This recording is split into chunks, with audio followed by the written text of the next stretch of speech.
What a day. Hey there, ladies and gentlemen. Hey, what's this?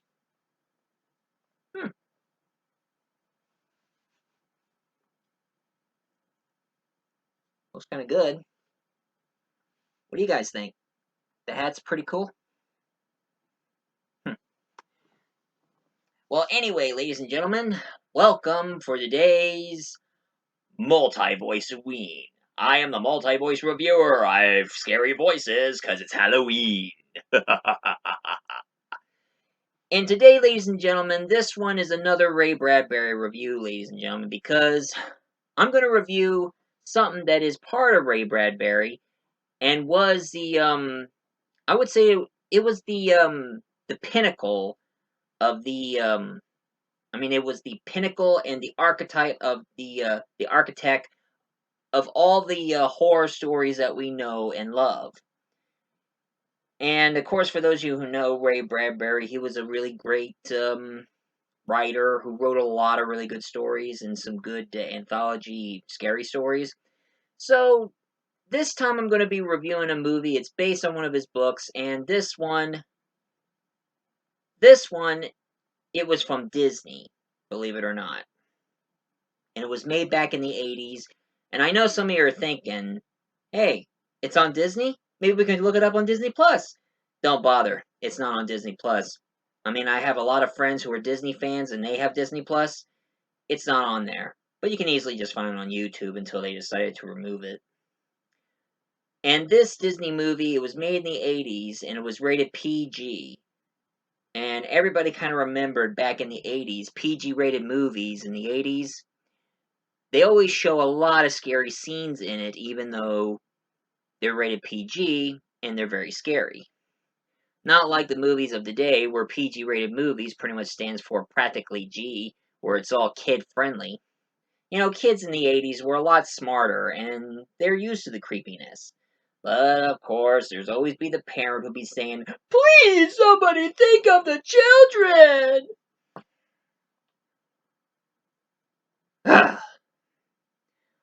But the movie I'm going to be reviewing for you today is, of course, Something Wicked This Way Come.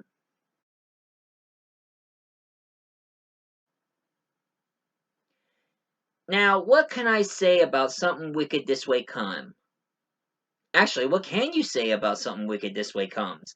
It was the pinnacle of one of these common horror stories that you pretty much start seeing a connection on other stories.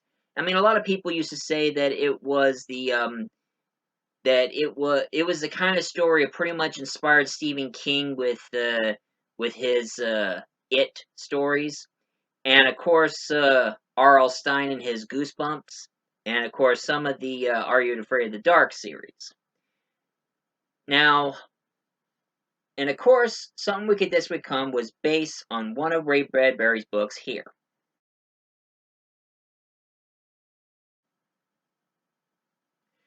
And if you want to know what the story is about, let's get to it then. What's it about? It's about this boy who goes by the name of Jim Nightshade. Jim Nightshade and his best friend, Hill Holloway.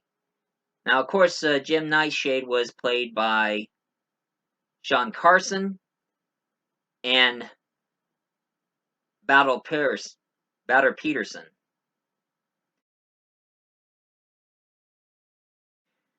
Now, I had to say, the actor who plays Will, he kind of looks like the kid who played Ralphie on A Christmas Story, but it's not the same actor. He just kind of looks like him because the blonde hair, short blonde hair, and the glasses.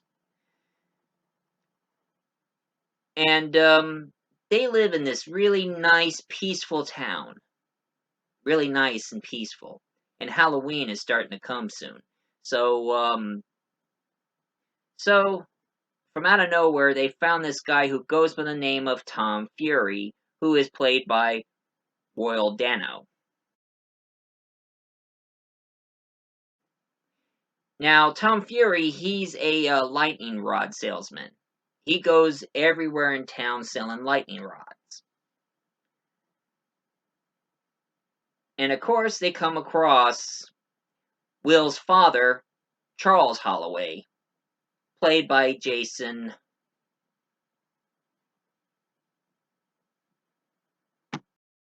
Roberts. Now, of course, it's kind of surprising that that Charlie Holloway, he's all gray haired and everything, because a little bit of backstory. He was like, I mean, he was like in his 30s until he met this young girl in his, and he Charlie, he works in a library, so he's pretty much a librarian. And then he meets Will's mother, and then they both fell in love despite their age, and and then they both have a son named Will, so he's pretty much his real dad. But one thing it's kind of putting Charles down is because he's so old that he's not the kind of father that you would expect to go outside and play catch or do anything, because his age and his heart would never take it. And of course, there's a lot of people in the town who always seem to have needs all of a sudden. There is a teacher who goes by the name of Miss Flory.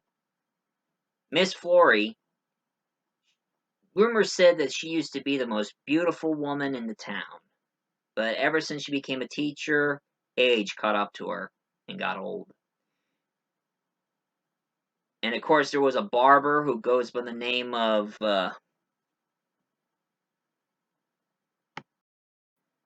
Mr. Crosetti, who's a barber.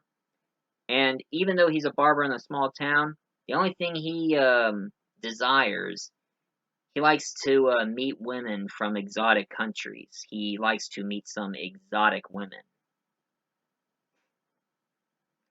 Sounds a lot like how I am, because I always have a thing for exotic women. I mean, I always like a beautiful girl with long dark hair, and like their background is either Asian or Indian or Hispanic or maybe one of the Arab backgrounds. And then there is this old man who goes by the name of Mr. Tiddley. He's a cigar salesman, and the only thing he ever thinks about is money. So all he likes to do is finding ways to make more money. And of course, there is Ed, the bartender. Now, Ed, the bartender, used to be one of the greatest football players in the past, but after he lost his leg and arm during the war, so now he lived his entire life as one leg, one arm bartender. That's pretty sad. And then one thing that Jim and Will discovered, that there was a carnival coming.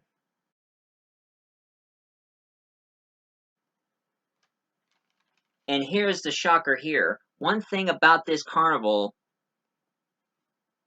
most of the town people always desire something, and what the carnival does, it grants them their wishes, and then they take their souls and now become their eternal slave.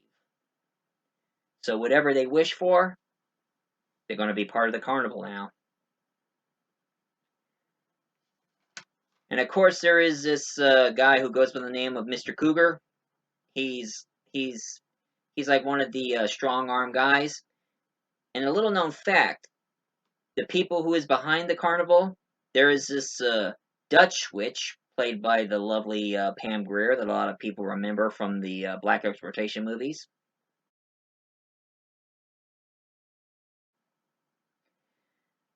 And of course, the ringleader of the carnival, Mr. Dark, played by Jonathan Pryce.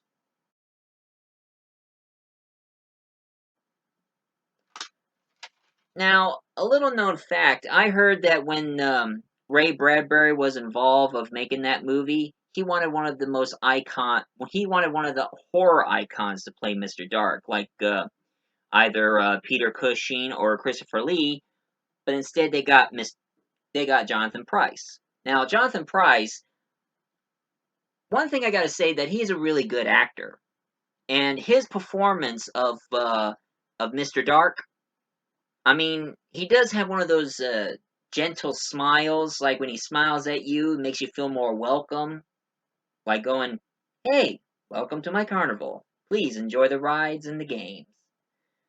But of course, he does have an evil side, so he does get pretty creepy when he gets upset about something. And one thing that's pretty interesting about Mr. Dark is that when he showed Jim what he can do, he rolled up his arms and showed a bunch of tattoos of snakes moving around his arms when he's doing this. Now, one thing I've been noticing the difference between the book and the movie, I listened to the audiobook as well, and the big thing I remembered between the book and the movie, there was one character from Ray Bradbury who didn't appear on Something Wicked This Way Come, and it's none other than the Illustrated Man.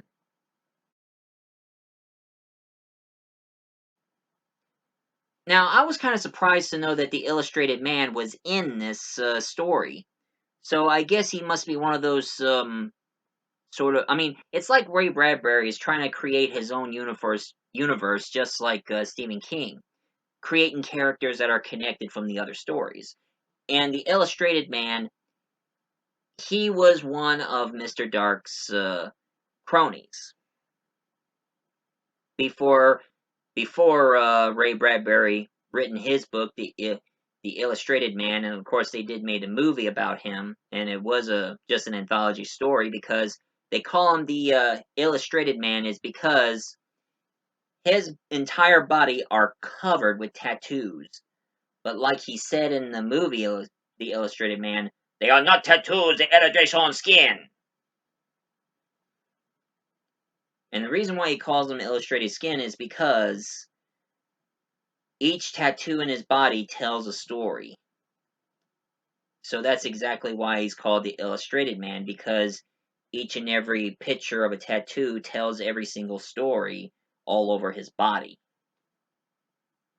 And I think the Illustrated Man is actually Ray Bradbury's icon. Like Edgar Allan Poe has, Edgar Allan Poe has the Raven. Edgar Allan Poe has the Raven. H.P. Lovecraft has Cthulhu. Ray Bradbury has the Illustrated Man. I don't know what Stephen King has as an icon. I mean, I would say probably either Pennywise or Mr. Dark from the Dark Towers. Eh, who knows?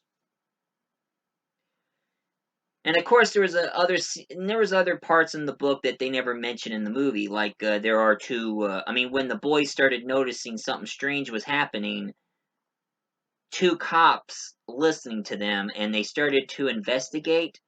But of course, Mr. Dark pretty much covered the whole thing up. And one thing I wanted to say about Mr. Dark, one thing I was kind of interested. Now they don't explain it in the book, and they don't explain it in the movie.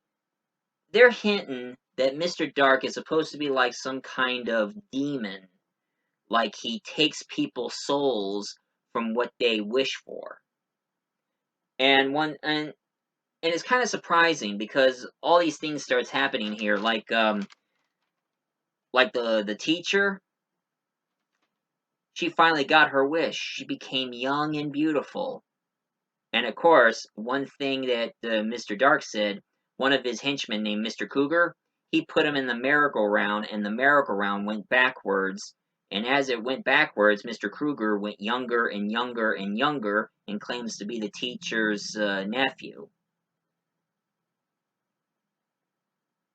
And when the teacher became young and beautiful, it also made her blind.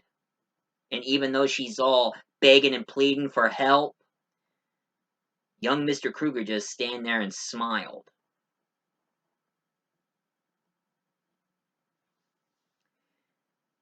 And as for the barber, Mr. Crosetti, he finally got his wish.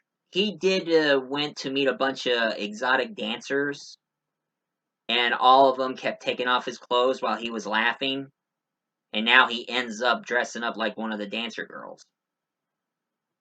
Oof. And as for Mr. Tiddly, he finally got his wish. He'd been gambling, and he's been winning a lot of money, and then all of a sudden he turns into one of his Native American statues from the cigar shop. And as for Eddie the bartender, he got his wish. He finally got his leg and his arm back. But it turned him into a little kid. And nobody don't even know what's going on in that world. And of course, Tom Fury, he gets kidnapped by Mr. Dark, and they're starting to torture him because they thought he knows what goes on in the lightning. Because one thing that Mr. Dark and of course the Dutch Witch is afraid of, they say that lightning will clean all the darkness and evil that they have. Like the lightning will destroy them all. So they're torturing him to get some answers.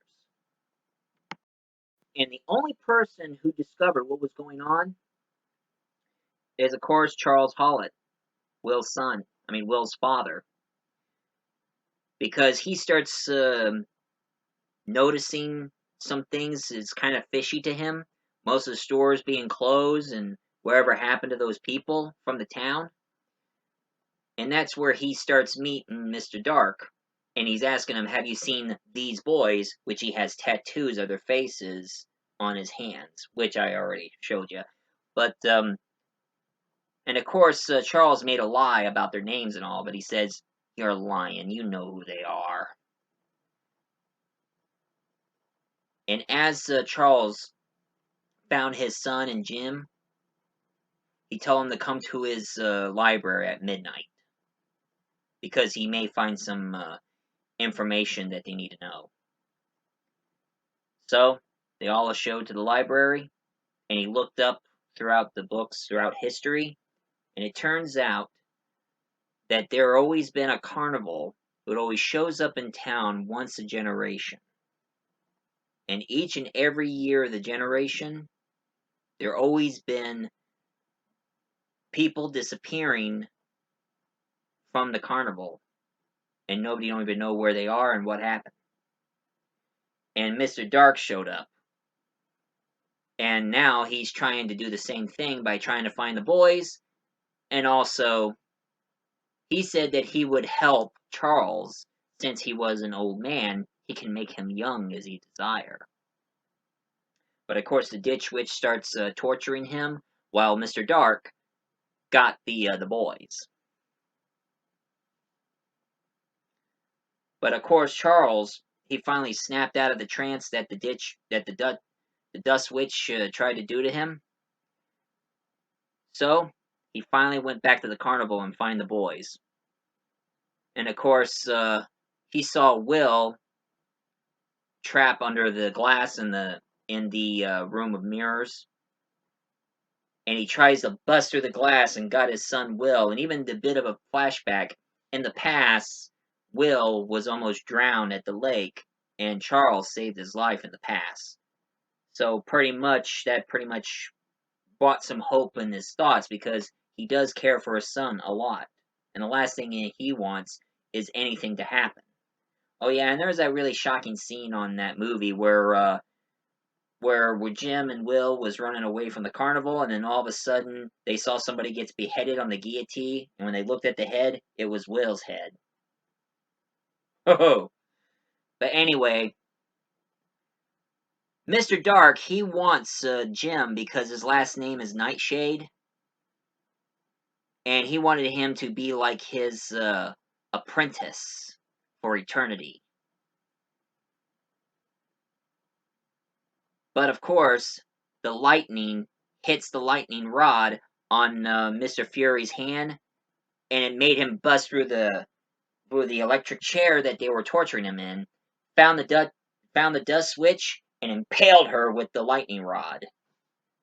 While at the same time, the lightning hit the the Ferris wheel, and it turned Mr. Dark into an old man, and he starts turning into a mummy. While Jim, on the other hand, he passed out, and Will was about to cry, thinking that he was dead, but Charles says, "Hey, don't cry. Start laughing. Think about good things. Good, wonderful, funny things. A tear is what Mr. Dark wants, and we don't want to get what he wants." Until Jim finally woke up, and then they got out of the carnival while the carnival starts turning into a huge tornado. And then that was it. That was the end of Something Wicked This Way Come. Now, to me, I think it was one of the beginning of one of those kinds of horror stories that you probably would remember from Stephen King's It or any of the R.L. Stein's Goosebumps books. I mean, Ray Bradbury, I mean, he does a pretty good stories, and I recommend you people to check out his Halloween Tree and Something Wicked This Way Come. I mean, read the book or watch the movie. I mean, it is really good. And maybe you should demand Disney Plus to have it. I mean, have that movie on Disney Plus. I mean, try to make a complaint or something.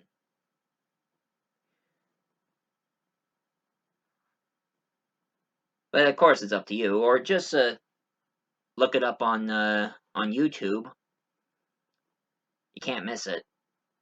It is one of the really good movies of its time.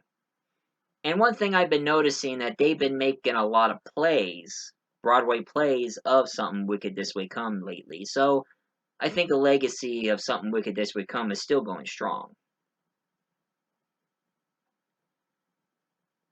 And you know one thing I also discover? I mean, I remember in the beginning I mentioned Are You Afraid of the Dark?